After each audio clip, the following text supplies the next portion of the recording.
السلام عليكم ومرحبا بكم معايا في فيديو جديد ونهار جديد. اليوم ان شاء الله غادي نقدم لكم وجبه عشاء بدون لحوم بدون عجن. كتجي رائعه رائعه جدا. حضروها هكا لوليداتكم. عشاء اللي خفيف ظريف ما كيطلبش منا مجهود كتير. فندوزو مباشره المقادير مع طريقه التحضير. غادي نحتاجو هنايا جوج بيضات، غنديرو عليهم شويه ديال الملح وشويه ديال الفلفل الاسود او الابزار، وغادي نطربهم هكا غير بالفرشيط صافي. وغادي نضيف ليهم اي حاجه عندكم في الثلاجه. عندكم لانشون، عندكم زيتون هكا انا غادي نديرو مقطع، عندكم جبن اللي كان متوفر عندكم. انا هنا درت الزيتون ودرت فلفله خضراء ودرت شويه ديال الطون. ممكن اللي ما بغاش الطون يعوضوه هكا باللانشون حتى هو كيجي زوين. وغادي نضيف هنا جوج د القطع من الجبن المثلث. كما قلت لكم ممكن نضيفوا فلافل ملونه، ممكن نضيفوا اي حاجه متوفره عندكم، ممكن تضيفوها اللي كتخطر لكم على البال وكطيب دغيا ما كتشدش الوقت في الطياب، فممكن تضيفوها. صافي غادي نخلط الكل جيدا وغادي ناخذ واحد المقله اللي درتها تسخن.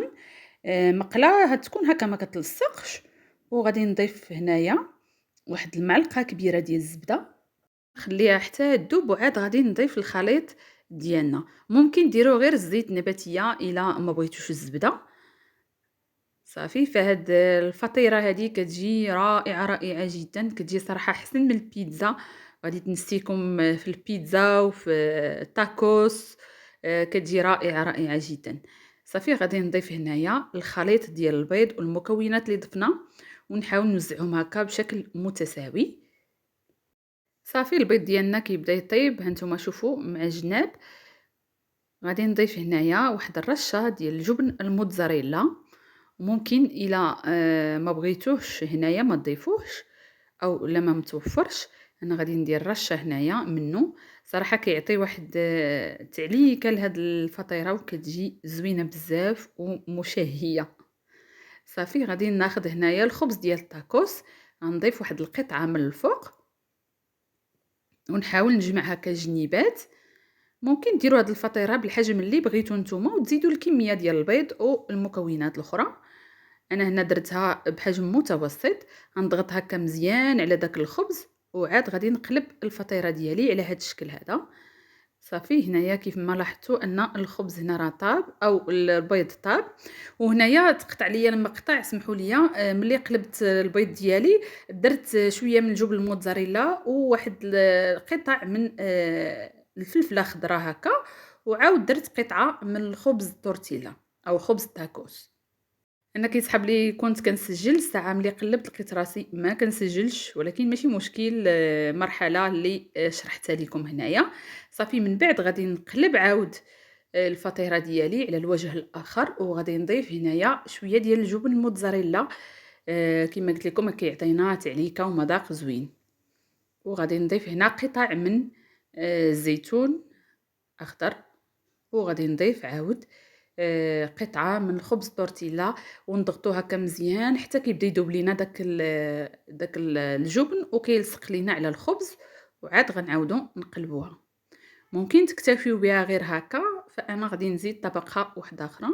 ممكن ديروا الطبقات اللي بغيتو نتوما، بغيتو الفطيره ديالتكم تجيكم عاليه ولا رقيقه ولا اللي بغيتو.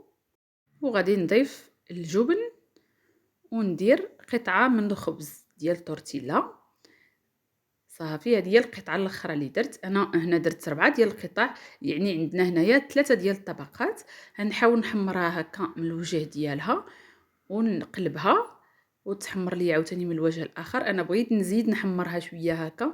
ممكن تكتفيو بها على هذا الشكل هذا، فانا كما قلت لكم بغيت نزيد نحمرها. غادي نقلبها على الوجه الاخر حتى تاخذ ليا تحميره مزيانه. وعاد غادي نضيف ليها هنايا الجبن اللي بقى ليا ما كاينلاش يضيع. غادي نديرو على الوجه ديالها ونغطي عليها ونخليها حتى يذوب. وعاد غادي نحطها في طبق التقديم. وفطيره اللي كتجي زوينه بزاف شكلا ومذاقا، كتجي مشهيه. وغادي نتقاسم معكم كيفاش جاتني من الداخل. كتجي لذيذه بزاف كما قلت لكم، كتجي احسن من البيتزا واحسن من التاكوس وبمكونات اللي بسيطه جدا وما كتطلبش منا وقت كتير. فما خداتش مني حتى حتى 10 دقايق كاملة كانت جاهزة. ودائما حنا مع الوجبات السهلة والسريعة، مع دابا الصيف جاي ان شاء الله تعالى، فما كينفع غير هادشي، ما كنبقاوش نقدروا ناكلو هكا طويجنات ولا مريقه هكا. فهاد الوجبات كيعجبوا الوليدات الصغار وكيعجبوا حتى الكبار، كيجيو خفافين هكا. ممكن نقدموها هكا مع دي سالاد ولا مع عصير. ممكن نتناولوها حتى في وجبة الغداء، ف كتجي خفيفة هكا. فكنتمنى الوصفة ديال اليوم تنال الإعجاب ديالكم وتبارطاجيوها مع الأهل والأصدقاء باش تعم الفائدة. وشوفوا معايا داك الفرماج كيفاش كيجي زوين بزاف، وكيجي الشكل ديالها رائع رائع جدا. وكما كنقول لكم دائما انا كنحاول نقدم لكم وصفات اللي ما تضربوش فيها تماره بزاف وكتجي لذيذه في نفس الوقت، وبمكونات اللي بسيطه اللي يقدر عليها اي واحد. فكنتمنى الفيديو ديال اليوم كما قلت لكم يعجبكم وتبارطاجيوه مع احبابكم وصحابكم باش تعم الفائده. نهاركم مبروك، عواشركم مبروكه، والسلام عليكم.